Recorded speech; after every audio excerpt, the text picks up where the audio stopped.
कार्तिक मास की कथा 9वें दिन की। उस समय शिवजी के गण प्रबल थे और उन्होंने जलंधर के शुंभ निशुंभ और महासुर कालनेमि आदि को पराजित कर दिया। यह सब देखकर सागरपुत्र जलंधर एक विशाल रथ पर चढ़कर, जिस पर लंबी पताका लगी हुई थी, युद्ध भूमि में आया।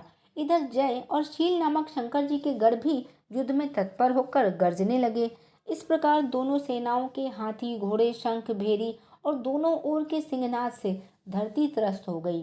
जलंधर ने कोहरे के समान असंख्य बाणों को फेंककर पृथ्वी से आकाश तक व्याप्त कर दिया और नंदी को 5, गणेश को 5, वीरभद्र को एक साथ ही 20 बाण मारकर उसके शरीर को छेद दिया और मेघ के समान गर्जना करने लगा। यह देखकर कार्तिकेय भी दैत्य जलंधर को अपनी शक्ति उठाकर मारी और घोर गर्जन किया, जिसके आघात से वह मूर्छित हो पृथ्वी पर गिर पड़ा। परंतु वह शीघ्र ही उठ पड़ा और क्रोधाविष्ट होकर कार्तिकेय पर अपनी गदा से प्रहार करने लगा।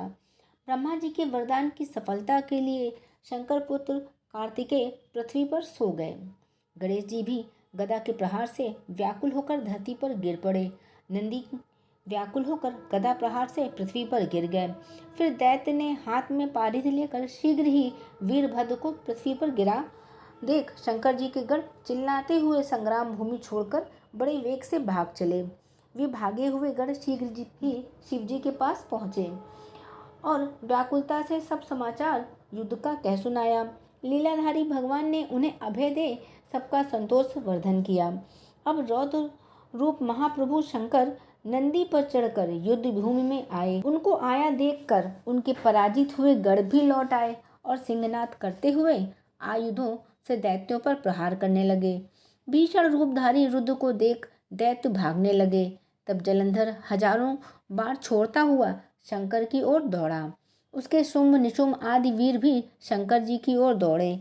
इतने में शंकर जी ने जलंधर के सब बाण जालों को काट अपने अन्य बाणों को आंधी से दैत्यों को अपने फरसे से मार डाला। खड़गोरमा नामक दैत्य को अपने फरसे से मार डाला और बलाहक का भी सिर काट दिया। घसमर भी मारा गया और शिवगढ़ चिशी ने प्रचंड नामक दैत्य का सिर काट डाला। किसी को शिवजी के बैल ने मारा और कई के बाणों द्वारा मारे गए। यह देखकर जलंधर अपने शुभाधिक दैत्यों को धिक्कारने और भयभीत को धैर्य देने लगा, पर किसी भी प्रकार उसके भयग्रस्त दैत्य युद्ध को न आते थे।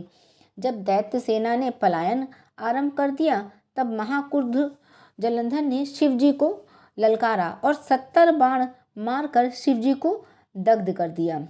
शिवजी उसके बाणों को काटते रहे, यहाँ तक उन्होंने जलंधर की ध्वजा, छत्र और धनुष को भी काट दिया।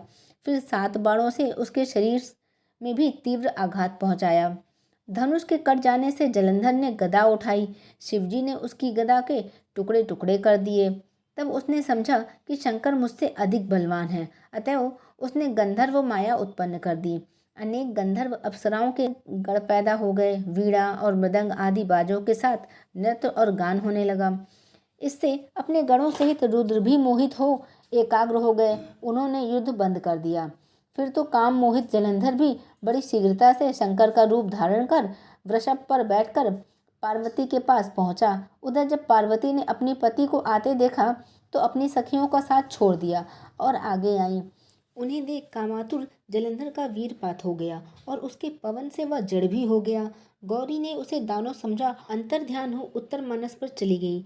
तब पार्वती ने विष्णु जी को बुलाकर दैत्य धन का वह कृत्य कहा और यह प्रश्न किया, क्या आप इससे अवगत हैं? भगवान विष्णु ने उत्तर दिया, आपकी कृपा से मुझे सब ज्ञात है। हे माता, आप जो भी आज्ञा करेंगी मैं उसका पालन करूंगा। माता ने विष्णु जी से कहा, उस दैत्य ने जो मार्ग खोला है उसका अनुसरण उचित है।